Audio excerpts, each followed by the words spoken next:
show that keeps you in step with the technological world and one step ahead of everybody else. I'm your host, Hartley Reginald Smith II. Let's start the show.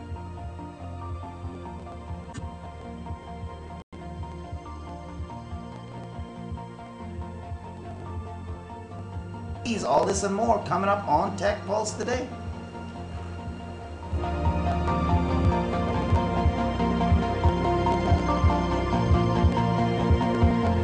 All right, everybody, it is May 15th, 2013. Yes, this is Tech Pulse, as you know, the show to where you can get all your technology questions answered.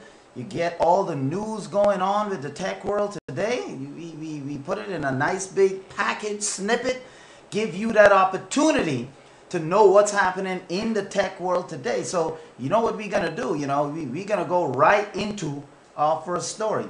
And our first story is about Google I/O. Google I/O starts today. That's the big developers conference in California starting 9 a.m. Pacific time. That would be like, what, 12? 2 hours. Yeah, 12 p.m. our time, something like that. Starting today, Google is that's their big. Now, for those of you that don't know Google I/O, and you never heard of the term I/O, typically I/O stands for input-output.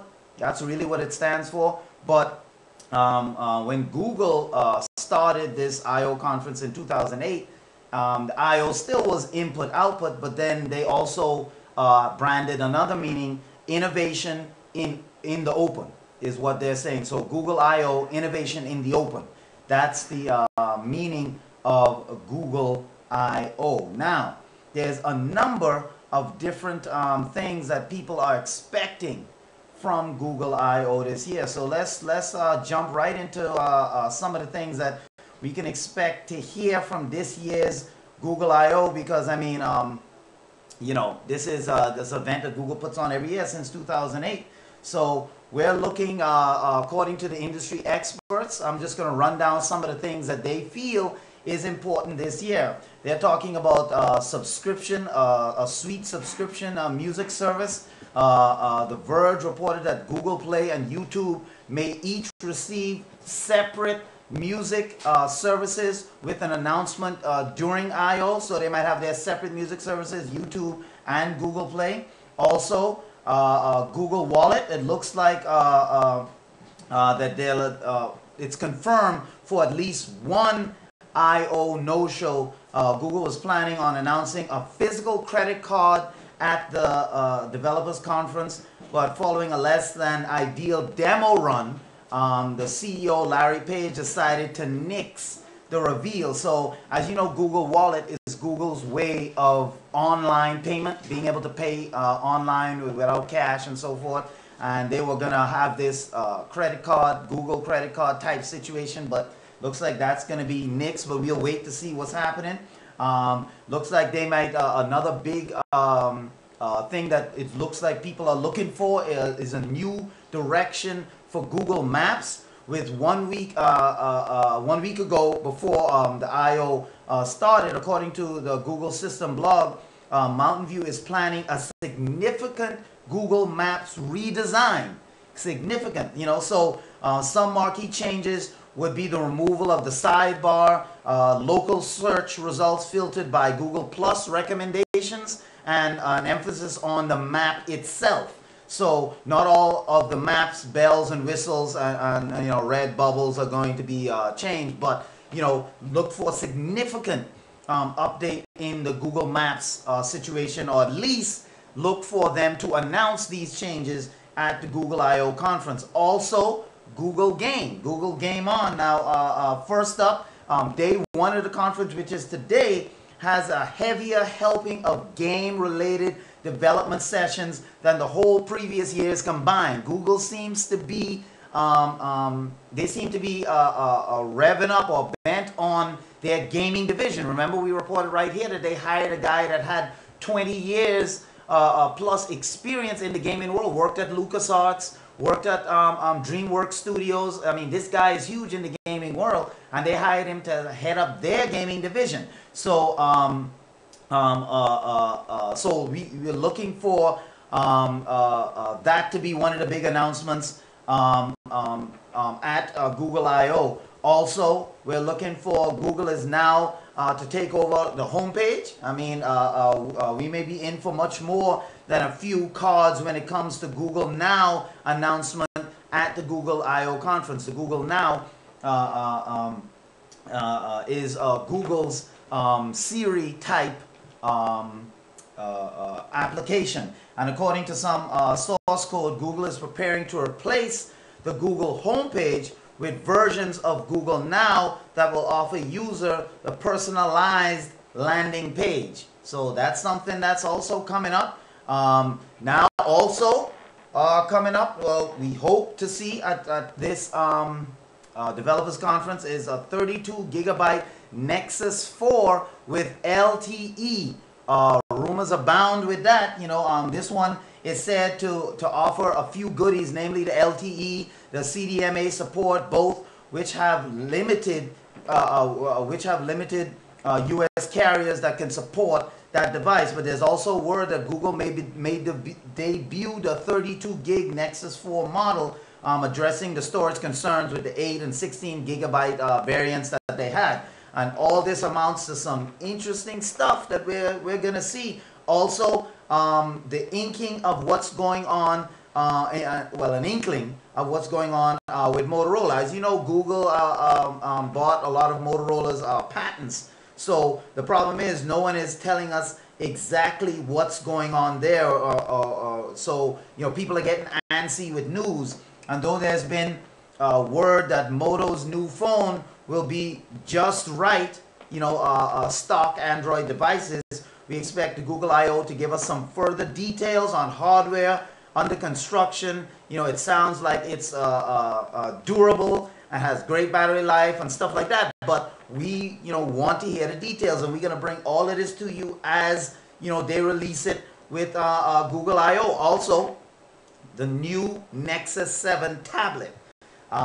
Because you know, the Nexus 7 is a good tablet that Google came out with, and the new one, which they say is still going to be $199, maybe even $149. You don't know, but it's a lot. It looks like a lock for the new Nexus 7 to come out at $199. Coming in July, Google's 7-inch Nexus tablet will be 1 year old, the original, and that's you know, in the tech world, that's the proper retiring age for the next cycle, you know, of tablets coming out, given that we wouldn't be surprised to see its successor emerge at this year's Google I/O. Now, the iPad mini has officially made the 7-inch tablet a thing that people want. You know, when iPad mini came out, I mean, even though people used 7-inch tablets before, obviously, but when the bigger size tablets came out, more people started to gravitate towards that, you know, for whatever reason, functionality, or just having that bigger screen to watch movies and so forth. Well, since the iPad mini came out, there's been a resurgence in the sales of the 7-inch size, and it would be a perfect timing for Google to launch the Nexus 7 II. You know, it's aggressively going to be affordable, like we say, at that $199 price point, and the rumor mill has Google teaming back up with ASUS, you know, the maker of the original Nexus 7. You know, ASUS also made the Transformer. That's their tablet, but ASUS, their meaning ASUS's tablet, is the Transformer, and Google teamed up with ASUS to make the Nexus 7. Many people don't know that. That's not, Google didn't make that. They teamed up with ASUS to make that. So, according to rumors going around by other publications like the DigiTimes and so forth, they're saying that the Nexus 7 will have 3G service, the new one coming out, and range in price, like we said, from that $149 to $199 price range. So we're waiting with bated breath to see what Google is going to, you know, what they're going to do with this Nexus 7. We're also expecting to see news about Google Glass. You've been hearing a lot about that, you know, on this show, Tech Pulse, Google Glass, and reportedly, you know, they shipped out the early Explorer development Google Glass earlier this year. And so we're looking to see, for example, we only know of a few third-party apps that are in the works, and Developers Conference is just about the perfect place, not only to announce more third-party support, but also solicit for additional software. Now, last year when Google had their I/O Developers Conference, they had this whole big thing with Google Glass. They had people jumping out of planes. You know, they showed that live guy came on the stage, and they had someone up in a helicopter or a plane skydiving with Google Glass to show you, real-time footage and stuff like that. Now, obviously, that was then, and then that's when they said that you could sign up today. Everyone was hoping at Google I/O, everyone was hoping that they would get a Google Glass there, but no such luck. Google said it was coming out later with the Google Glass, and they did that this year. Now, one of the big things at Google I/O is what goodies do you get in that bag? Last time people got Nexus 7s, they got a Google streaming device, they got all kind of little goodies. So it's going to be interesting to see how what people are going to get with this. Now, speaking of Google Glass, Google did release a video. Of how to get started. Like for people who had the Google Glass, they released this video showing them how they can get started using Google Glass and stuff like that. And we're going to show a little bit of that here, just so people who's not familiar with Google Glass can see exactly what this technology was designed to do and how Google had planned to use it. So let's go ahead here real quick. I'm going to load up this video here so you can see it. Let me make sure that the sound and everything is good. Okay, yep, sound looks good. Sound looks good here. Devin is making sure that the sound is good on his end. Yes. All right. Okay, good, looking good. Giving you that enlarged view, so that you can see this bad boy in all its glory. This is a video Google released with their how to get started. When they released the Google Glass and they released to the developers and stuff like that, people are using it and they're showing people how they would get started using this device. So let's go ahead and watch this video here real quick. All of these things is what's it's coming up at this I/O conference. All right, so here we go. Final checks and balances. Yep, sound is good. Here are the basics of how to use Glass. This is your touchpad. It runs from your temple to your ear. Tap the touchpad to wake up Glass. You should see the display above your line of sight. Adjust it to see everything. The home screen shows a clock. This is your timeline.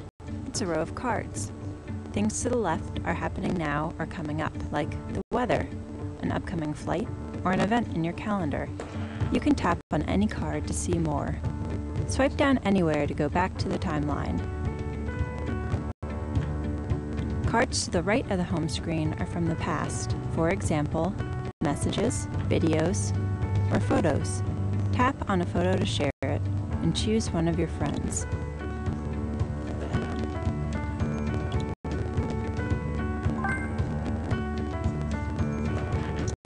Swipe down to go back to standby. And have fun exploring. Google Glass. And if you notice right there, if you notice right there, the small screen that you saw, that is how people are seeing Google Glass, like the developers and so forth, and that's how we presume we are going to see when you have Google Glass on, that little square, that's how it's going to look to you. So it's not going to look intrusive to where like it's blocking your whole view. It's just going to be a little square right there, and as you can see, the color, the clarity of stuff is pretty nice, and it's just a swipe of the hand, able to share things with just a tap. This is going to make wearable and mobile computing, this is going to make it the next level. So this is also some of the things that we're looking to see at Google I/O this year. And also, if the Nexus 7 II comes out at $199, $149, the natural obvious announcement we're looking is the original Nexus 7 to have a price drop. Now, how much of a price drop will it have? Well, will Google sell it for $149, $129, or even $100? Can you imagine that? The Nexus 7, the one that Devon, the owner of Pulse E-Media Group, is using. So if you want to be on the cutting edge, you know what I'm saying? I mean, that guy is on the cutting edge, and he uses the original Nexus 7. You see what I'm saying? I mean, that right there tell you this guy is high tech. And so you imagine that selling for $99. You see, remember we reported on this show that computer prices were going down. We're getting to the age of disposable computing. Remember IBM with Intel, not IBM, sorry, Intel, with those chips that they're coming out with, they are causing computer prices to drop. And according to HP, with their business SMB computers, the small to medium business computers, they have computers that coming out this year. That's going to start at $249. Fully functional, powerful computers made for small to medium businesses. $249 to start. And now, if Google can get their 7-inch Nexus Tablet 2 to come out for $149 to $199, then obviously the original Nexus can't sell for the same price because nobody's going to buy that when they can get the upgraded version. So imagine that starting at $129 or even $99 for, like, you know, the 8 gigabyte version or something like that, their lowest model. $99, that's really going to put pressure on people like Apple, because the Nexus 7 is a good tablet, and it's going to put pressure on tablets like Apple that's selling for $329 and stuff like that. So we got to wait to see if that's going to be something happening at I/O this year. Also, the Nexus 10 with cellular service, like the Nexus 7, the Nexus 10 is a solid, affordable tablet. And at the 10-inch form factor, iPad fans are accustomed to. However, unlike the iPad, the Nexus 7 and the Nexus 10 have cell service option. You see what I'm saying? Unlike the iPad, Nexus 7 and the Nexus 10 is going to have cell service option that we're looking to see at I/O. Being dependent on Wi-Fi limits, in my opinion, the functionality out and about. Because if you can only go through Wi-Fi, that means you have to be at a Wi-Fi hotspot. I have to be at Starbucks, have to be at, you know, maybe Barnes and Noble if they have it, or anywhere that has a free hotspot. But if you have cellular service, 3G, 4G, you can connect anywhere, obviously, as long as obviously you're in a cell tower range. And Google fans have been wondering when the Nexus 10 will get the backing of AT&T and T-Mobile. So we could possibly see something happening at Google I/O as far as an announcement being made about that. Also, Google Now, you know, is also something we're looking to hear about, an announcement. Now, Google Now finally landed on the iPhone and the iPad the 29th of April, thereabout, putting to bed the rumors that the service would indeed head to iOS before long. Obviously it did. Now that it's ventured into the new OSs, we think Google will have plenty to share on more features coming to the rival Apple's devices. Surely, the April arrival was just the beginning of Now's life on iOS. You know, I don't think that it's going to be nixed anytime soon, and especially since features like the active summary, boarding pass, concerts, nearby events are currently missing in action on Google Now for iOS. Those things we're looking to see. Maybe if Google is going to announce that this thing is going to, going to be available for the iOS systems, and maybe on a Google Now widget. Maybe, I mean, you know, who knows? That's what Google Now is all about. Not Google Now. That's what Google I/O is all about. These announcements that we don't know is coming. And also, one of the key things we're looking to see is an update to the Android system. You know, the first is the Android 4.2.2 update, or maybe Android 4.3, that launched in February. The Android 4.2.2 launched in February, and according to various reports, we haven't heard much coming out of the Keyline Pi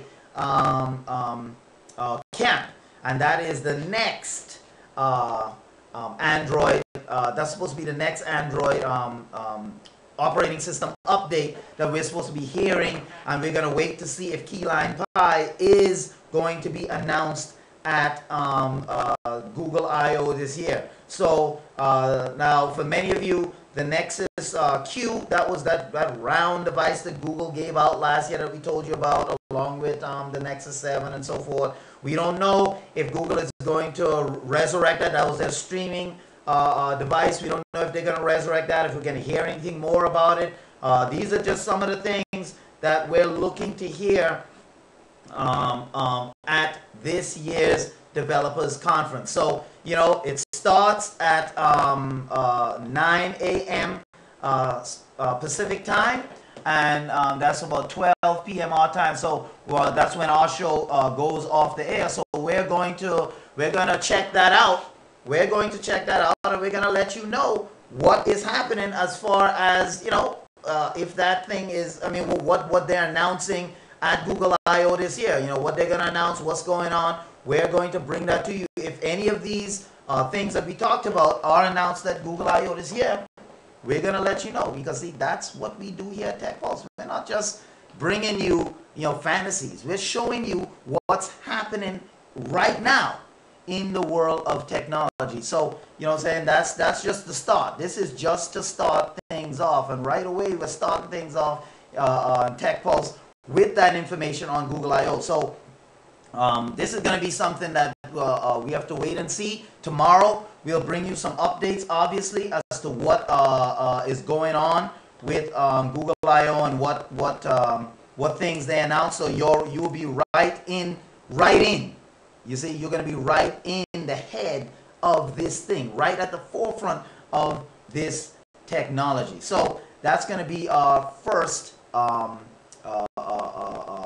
update tomorrow. Now, in addition to Google I/O, in terms of what is going on, we have discovered that Google, in this year's conference, attendees are going to be tracked. Every move they make is going to be tracked by Google. Google has set up a system to track the movements and whereabouts of the attendees at every moment. You know, so I mean, this is something new for Google. Attendees this year's Google I/O 2013 event, running from May 15th today to May 17th, might be surprised to learn that sensors will be tracking their every move during the two-day conference. During the Google I/O 2013 event, Google will be collecting more than 4,000 continuous data streams. 4,000 continuous data streams, and after the conference, all data along with the devices and code used for the project will be made available to the public. That's what they said. It's going to be made available to the public. So if you're there or you're around there, and don't do nothing stupid, because Google is going to be tracking, not only tracking, but recording it, and then they're going to make all that data available to the general public. That's what they said. And according to one of the Google representatives, they said after last year's Google I/O conference, the Google Cloud Platform Developer Relations team started to think about how attendees experience the event. They wanted to help attendees gain more insight about the conference space, about the environment itself, which developer sandboxes were the busiest, you know, which were the loudest locations, you know, stuff like that, which was the best places to take a quick nap, you know, because this thing is a two-day event. This thing is a two-day event, and it's long. And any of you that have been to events before, I mean, we've covered events right now. I mean, just this past weekend, we covered the album release of a top band here in South Florida called Code Red.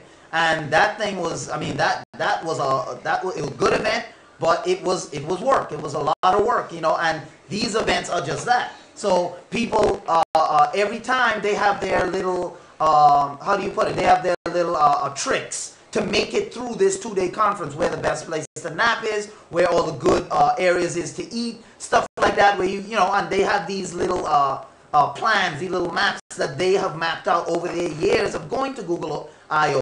So Google was thinking that we can bring this information, show this information to everybody. They say we think about data problems all the time, and this looked like an interesting big data challenge that we could try to solve. So this year they decided to try to answer the questions with the project that's a bit different, kind of futuristic, but a little, you know, a little kind of crazy, with this 4,000 continuous streaming, 4,000 continuous data streams that they are going to collect over this conference area. 4,000 continuous streams simultaneously they're going to collect. So if you're in that area, you see, and they said that since they love open source hardware, because, you know, Android platform is an open source hardware platform, open source hacking. They like open source hardware hacking as much as they love to share open source code. They decided to team up with the O'Reilly Data Sensing Lab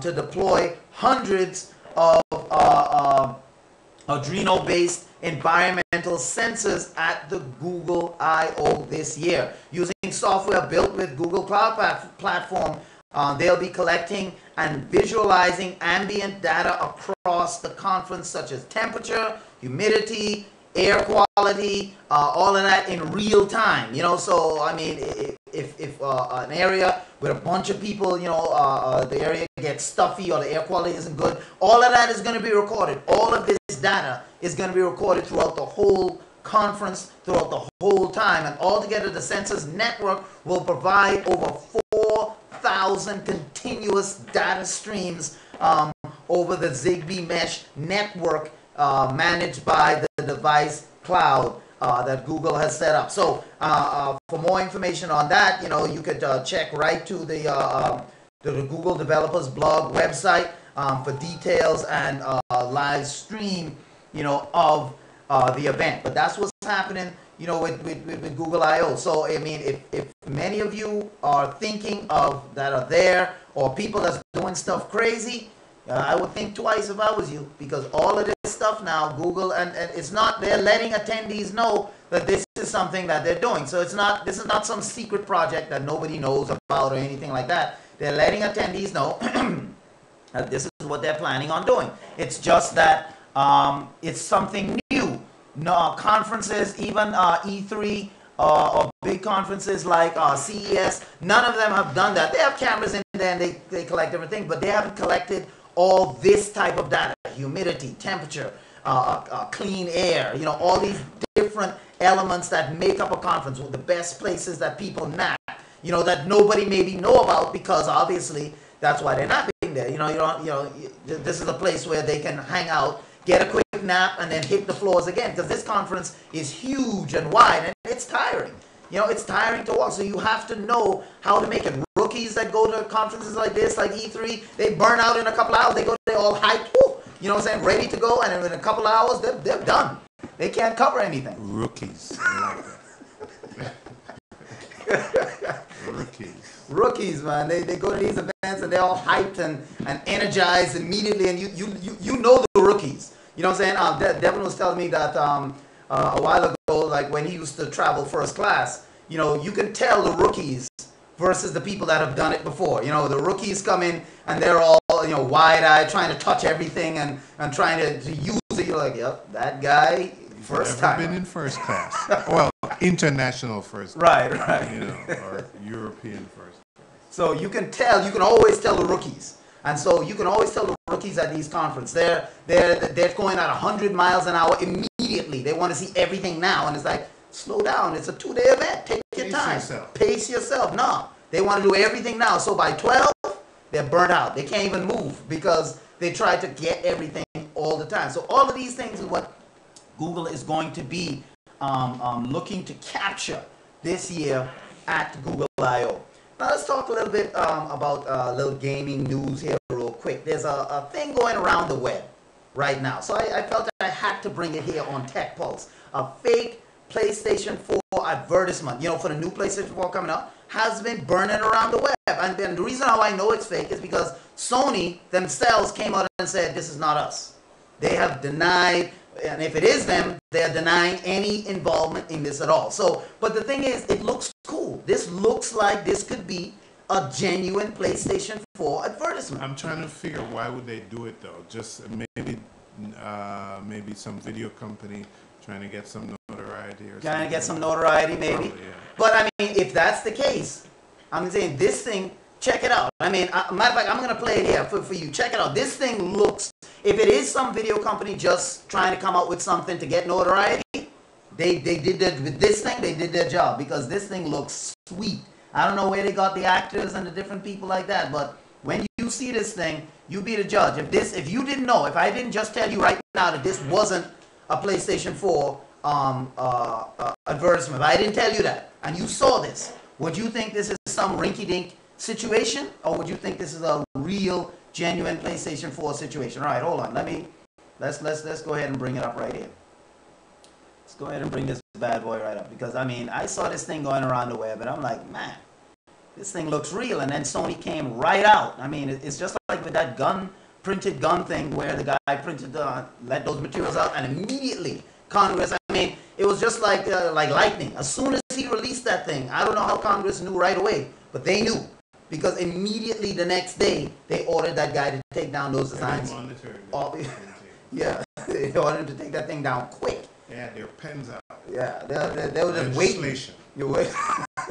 They were ready to draw something immediately, you know. So here it is, and this is just obviously that's a picture of the girl that's in this advertisement here. So let's go ahead and final checks with the sound. All right, just watch this thing.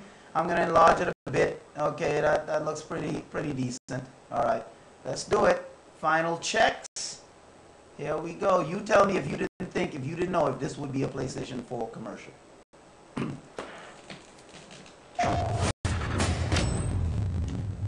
You want to play?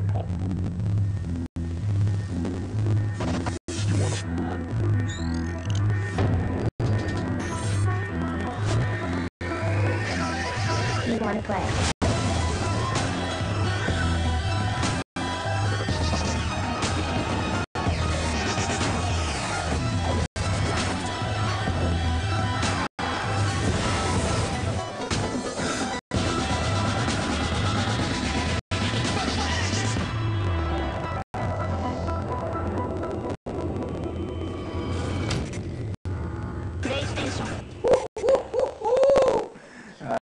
That's off the hook right there, man. Yeah. Now, Devin, you seen that? If I didn't tell you that wasn't genuine, No, according to nowhere. Sony. There's no way.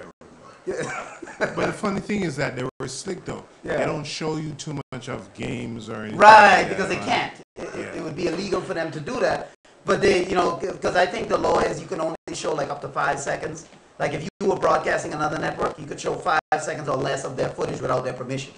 You know, so you're showing NBC, you're rebroadcasting it, you could show 5 seconds in each channel and that's it. You know, so they stayed within their limits, you know, but I mean, that was slick, you know, so, you know, I mean, that was ingenious how they did that. But this, according to PlayStation, they said that this is not them. So this is not an early, if you've seen that commercial or that thing on the web, and I like how they put the controller, the controller insignias like the square, the X, in the eyes of the people. I mean, that's slick right there how they did that. You know, and then they showed you a quick concept design of the PlayStation 4 in the background fast. They showed a couple of games, you know, quickly. You couldn't recognize what they were. You know, it could be Sony. You know, they denied it though. Sony came out and said, no, this is not us, but that doesn't mean, just because they're denying it doesn't mean it's not them. Maybe it leaked and they didn't want it to leak before E3. We don't know. But even though the PlayStation 4, they say that was fake, it was still worth a look because, you know, I mean, it just looked, it has that professional look. Yeah, very interesting. So I just brought that out. If any of you, have seen that, according to Sony International, they came forward and said that the PlayStation 4 advertisement is actually fake and not been released officially by Sony. Now, that can mean certain things, not officially released, meaning that they didn't officially launch it. Doesn't mean it didn't necessarily come from them. They said it's fake, but who knows? We're gonna wait and see. We're gonna wait and see. I bet you somebody got hold of the final version or Right. the pre, you know, and put it out there. Right, right. Sold it. Sold it, yeah, to be played out there. So that's probably what happened. Yeah, you're right. That's probably what happened. So we gotta wait and see if this thing is real or not. But that's coming up at E3. Now our next story, Firefox. Those of you that use Firefox version 21.0. Ooh, 21. Man, how many versions of this thing? Yeah. Firefox 21. That browser is now available for download today. The early adopters could have gotten it as soon as yesterday. The new Firefox 21.0 browser. But for those of you that didn't know, guess what? Now you know that Firefox 21.0 is available today for download if you want to upgrade. You know, they even gave a preview, a pre-thing yesterday. For those that knew about it, they could download it as soon as yesterday. They say even though it was officially launched today, but if you couldn't wait, the new Firefox 21 browser was available for download yesterday. Now the latest Firefox 21 download is available for Windows, Mac, and Linux. Windows, Mac, and Linux is what it's available for systems, and available from the official Mozilla FTP servers right now. So the Mozilla Firefox 21 has no official change log at the moment. However, beta release notes offer a good idea of what you can expect from the latest version. We're not going to go through all of it right here, but you can expect some new enhanced 3-slate UI for Do Not Track. The Firefox will suggest how to improve your application startup time if needed. That's going to be something in there. Preliminary implementation of the Firefox health report. See the frequently asked questions section. Things that have changed: the ability to restore, remove thumbnails from the new tab page has been changed. Add-ons to history, API removals in places. Also, graphics related performance improvements. They changed certain features in there to straighten out some of the bugs that had. Also, that's changed. They polished the UI so it looks more user-friendly. The graphic-related performances, and they removed the E4X support from the browser, and they fixed download manager page is not updated after clearing private data. So once you clear your private data, it's not updated. It'll stay the same. Stuff like that is what they fixed so that people can use things better. And they said in content UI cutoff on small screens. So they've also fixed that. So when you're using your phone, or you're using a tablet or a smaller screen, the browser isn't gonna just truncate. You know, when you have these certain tablets, the browsers aren't made to fit the size of the tablet. So when you have the browser, you always have to be scrolling left, scrolling right, up, down. Firefox is saying that they fixed that to where it can, basically auto adjust in for the various screens that you're looking at it on. So these are just some of the things that you're going to get in this new Firefox 21.0 update. So if you're looking for Firefox, you're saying, man, I needed to know when that new Firefox was coming out. I didn't know when to download the new browser. Well, now you know it's today. Today, the new Firefox is coming out. Now, we have a story here with something that's very interesting, I thought. I mean, one of the, Devin's wife is a teacher. And, teachers have, tons upon tons of grades and reports and stuff to grade every year. Not just every year, but, on a daily basis, they give out assignments and tests and all this stuff to grade. Well, Xerox has come up with the Ignite Xerox photocopier technology. It grades test papers with ease, and they have a video showing you how they do it. So for people like Anne Marie, Devon's wife, who's a teacher, this could be something that they are looking forward to. You know what I'm saying? And that they're going to. I'm going to show you a video of how this thing works. You know. So right now we're gonna take a break. We're gonna come back, and we're going to show you the Ignite Xerox copier that we have right here. The Ignite Xerox copier, the video that shows you that, well, not shows you, but it grades test papers with ease. So this is going to be something, a welcome addition for teachers. But we're going to take a break. We're going to come back, and hey, we're going to be right here on Tech Pulse giving you all of this information. So stay right here. Stay tuned for what is coming up here on Tech Pulse. We're going to be right back. And we'd like to thank you for joining us here today on Tech Pulse. So let's go ahead and just take that quick break, and we'll be